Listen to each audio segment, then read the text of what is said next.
ओम भूर्भुवस्वः तत्सवितुर्वरेण्यं भर्गो देवस्य धीमहि धियो यो नः प्रचोदयात्। उस प्राण स्वरूप, दुखनाशक, सुख स्वरूप, श्रेष्ठ, तेजस्वी, पापनाशक, देव स्वरूप परमात्मा को हम अपनी अंतरात्मा में धारण करें। वह परमात्मा हमारी बुद्धि को सतमार्ग की ओर प्रेरित करे। भाइयों बहनों, जय श्री राम, जय गुरुदेव, जय माँ आदिशक्ति। आप भाइयों बहनों की साधना से संबंधित जिज्ञासाओं का समाधान करते हुए मैं आगे बढ़ूं, उससे पूर्व आप सभी भाई बहनों से निवेदन करना चाहता हूं। बहन रत्ना सिंह जी, जो हमारी आत्मीय परिवारजन हैं, कोरोना से संक्रमित हो गई हैं और उनको काफ़ी चिंता है। उनका छोटा बच्चा है 2.5 साल का। तो हम सब उस जगत जननी माँ से, परमपिता परमात्मा से प्रार्थना करें कि उनका संपूर्ण परिवार इस भयावह महामारी से सुरक्षित रहे और बहन शीघ्र ही इस संक्रमण से मुक्त हो करके बाहर निकले। आगे आप में से कई भाई बहनों की जिज्ञासा आई है कि गुरुदेव आप आश्रम कहाँ बना रहे हैं। भाइयों बहनों, आप सबकी जिज्ञासा निश्चित रूप से स्वाभाविक है।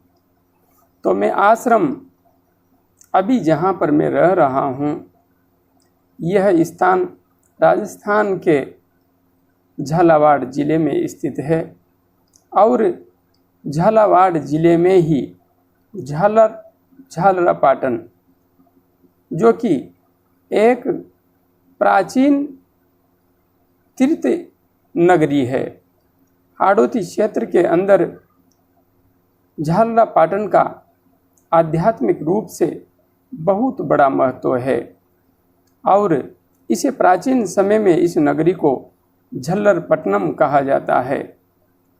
कहा जाता था और यहाँ पर प्रसिद्ध सूर्य मंदिर भी हैं और अन्य भी यहाँ पर कई सुंदर सुंदर मंदिर हैं, प्राचीन सुंदर मंदिर हैं।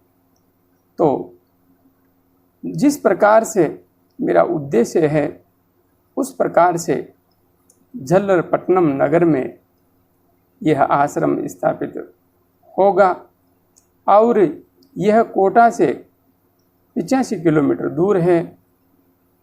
4 लेन हाईवे से, भोपाल कोटा 4 लेन हाईवे से जुड़ा हुआ है और अपना जो आश्रम बनेगा वह 4 लेन पर ही स्थित रहेगा।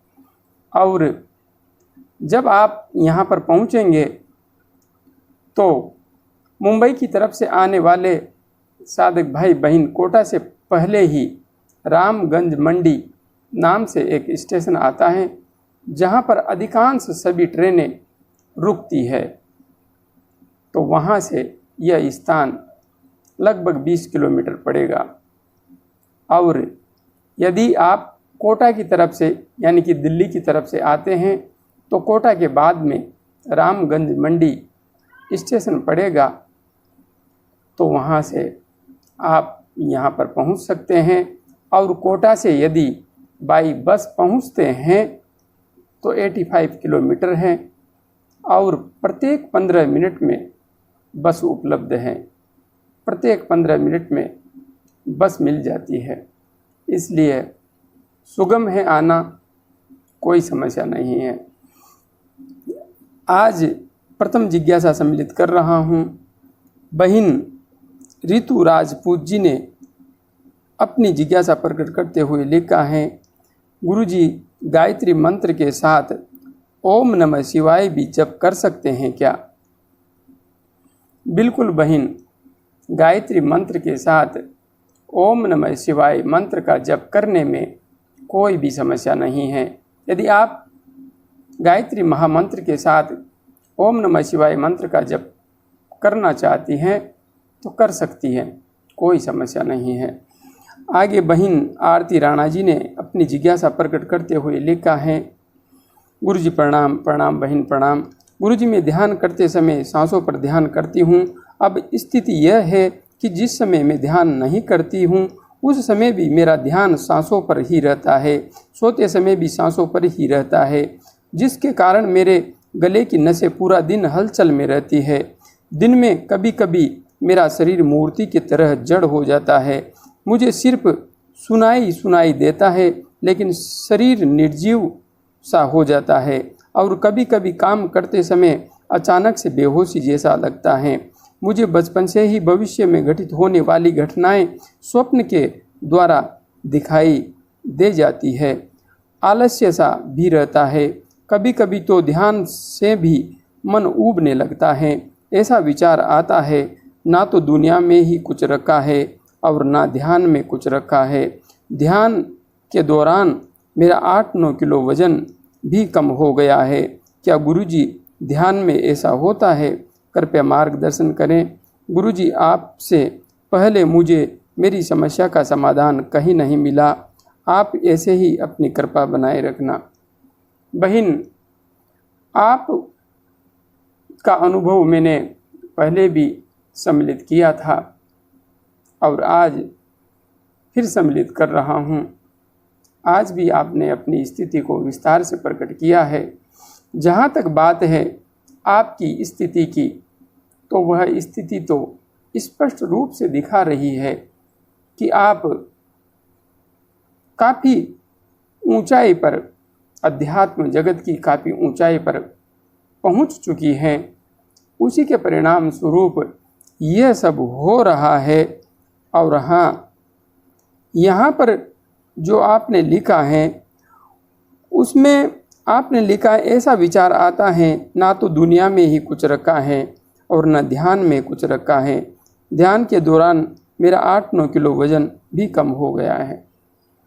आपको मेरा सुझाव है, वैसे आपने ये नहीं लिखा कि पहले कितना वेट था और अभी कितना वेट है, क्योंकि सही तरीके से यदि हम ध्यान करते हैं तो वेट बहुत अधिक कम नहीं होता, बल्कि संतुलित हो जाता है।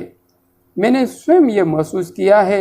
मैं हमेशा से दुबला पतला ही हूँ, किंतु जब मैं अधिक ध्यान करता हूँ, मतलब 3 घंटे से ऊपर, तो मेरा शरीर घटता नहीं है, बढ़ जाता है। ये आपके लिए एक आश्चर्य की बात होगी। मेरा शरीर घटता है, मैं ज़्यादा दुबला पतला हो जाता हूँ। उस समय क्या होता है, मेरी साधना किसी कारणवश कम हो जाती है, और जैसे ही मेरी साधना कम होती है मेरा शरीर घट जाता है। और जैसे ही मेरी साधना 3 घंटे से ऊपर निकलती है, एक समय में, दोनों समय नहीं, एक समय, तो मेरा शरीर चाहे मैं कितना ही कम खाऊं फिर भी अच्छा हो जाता है, अच्छी तरह से चमकने लगता है। इसलिए ऐसा नहीं है कि साधना करने से, ध्यान करने से शरीर घटता है, नहीं घटता है। हाँ, यदि हम गलत तरीके से ध्यान कर रहे हैं तो शरीर घट सकता है। इसलिए आप मेरा वीडियो सुषुम्ना नाड़ी में प्राण का प्रवाह कैसे करें, आज्ञा चक्र का जागरण कैसे करें, इन्हें देखिए और विधि को समझ करके अपनी साधना में सम्मिलित कीजिए, फिर आपको समस्या नहीं होगी। इसलिए आगे बढ़िए, कोई समस्या नहीं है। आपको आगे बढ़ने में अब कोई समस्या नहीं होगी, कोई भी समस्या नहीं होगी। आगे संजय पंडित जी ने अपनी जिज्ञासा प्रकट करते हुए लिखा है, जय माँ भवानी, जय गुरुदेव। गुरुदेव प्रणाम। प्रणाम संजय जी, प्रणाम, खुश रहिए। गुरुदेव, मैं 5 साल से ध्यान साधना कर रहा हूँ। जब मैं ध्यान में बैठता हूँ तो मेरी काम वासना बहुत बढ़ जाती है और दिन भर बढ़ी रहती है। मैं ब्रह्मचर्य का पालन करना चाहता हूँ, लेकिन टूट जाता है। कृपया कोई समाधान बताइए। जहाँ तक बात है संजय जी काम वासना बढ़ने की, तो काम वासना में हमारे खाद्य पदार्थों का बहुत बड़ा रोल रहता है। यदि आप गरिष्ठ पदार्थ लेंगे, शक्तिशाली चीज़ें लेंगे, तो हमारी काम वासना प्रबल हो जाती है। और इसमें आप ब्राह्मण हैं तो अधिक तामसिक वस्तुओं का सेवन तो करते नहीं होंगे, लेकिन यदि आप दूध पीते हैं तो दूध बंद कर दीजिए, क्योंकि दूध काम ऊर्जा को अत्यधिक बढ़ा देता है। उसके साथ ही आप अधिक से अधिक कड़वे रस और कसेले रस से युक्त वस्तुओं का सेवन कीजिए।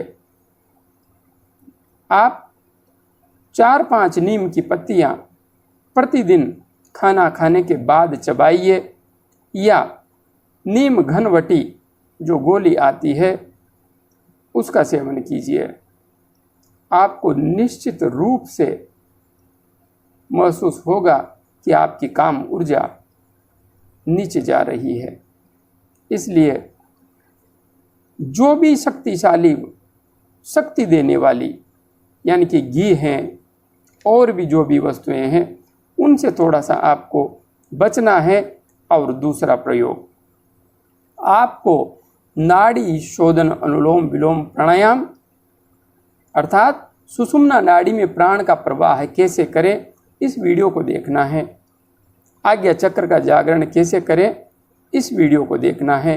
अच्छी तरह से देख करके विधि समझ लीजिए और उसके बाद में आप ध्यान करना प्रारंभ कीजिए। आप जब ध्यान करेंगे तो प्रारंभ में 20 मिनट ध्यान आज्ञा चक्र पर कीजिए। आज्ञा चक्र पर ध्यान करने के बाद में आप ध्यान को क्रमशः नीचे ले आइए। वहाँ से प्रकाश पुंज को देखते हुए विशुद्धि चक्र पर आइए, अनाहत चक्र पर आइए। 1-1 मिनट ध्यान करते हुए मणिपूरक चक्र पर आ जाइए और फिर यहाँ पर नाभि पर लगभग 15 मिनट ध्यान कीजिए। 15 मिनट नाभि में ध्यान करने के बाद आपको स्वादिष्ठान चक्र पर ध्यान करना है। अब यहाँ पर भी आपको 15 मिनट ध्यान करना है और यह जो ध्यान है स्वादिष्ठान चक्र पर, इस ध्यान को आपको धीरे धीरे बढ़ाना है। जिस दिन आप 1 घंटे तक इस ध्यान को ले जाएंगे, समझ लेना उस दिन आपकी काम ऊर्जा नियंत्रित हो जाएगी। मतलब कि आपका ध्यान का समय लगभग 1.5 से 2 घंटे के लगभग हो जाएगा। और हाँ, यहाँ पर सबसे महत्वपूर्ण है आसन में स्थिरता पूर्वक बैठना। आपको आसन सिद्धि वीडियो भी देखना है। आप जितना स्थिर हो करके बैठ पाएंगे, आपके पैरों की मांसपेशियां जितनी जड़ होती जाएंगी, जितनी दर्द मुक्त होती जाएंगी, उतना ही आपको काम ऊर्जा पर नियंत्रण बढ़ता जाएगा। इसलिए आसन सिद्ध होना भी अत्यंत आवश्यक है। आसन सिद्ध हुए बिना काम ऊर्जा पर नियंत्रण कर पाना असंभव है। इसलिए आपको स्थिरता पूर्वक बैठने का अभ्यास करना है और यह अभ्यास कम से कम 2 घंटे तक का अवश्य हो जाना चाहिए। एक ही आसन में, वह आसन कोई सा भी हो, सिद्धासन हो, पद्मासन हो या वज्रासन हो, किंतु किसी एक आसन में आपको 2 घंटे तक बैठने की सामर्थ्य अवश्य अर्जित कर लेनी है। बाकी उसके बाद में सब कुछ स्वाभाविक रूप से बदल जाएगा। अभी के लिए इतना ही। जय गुरुदेव, जय मां आदिशक्ति।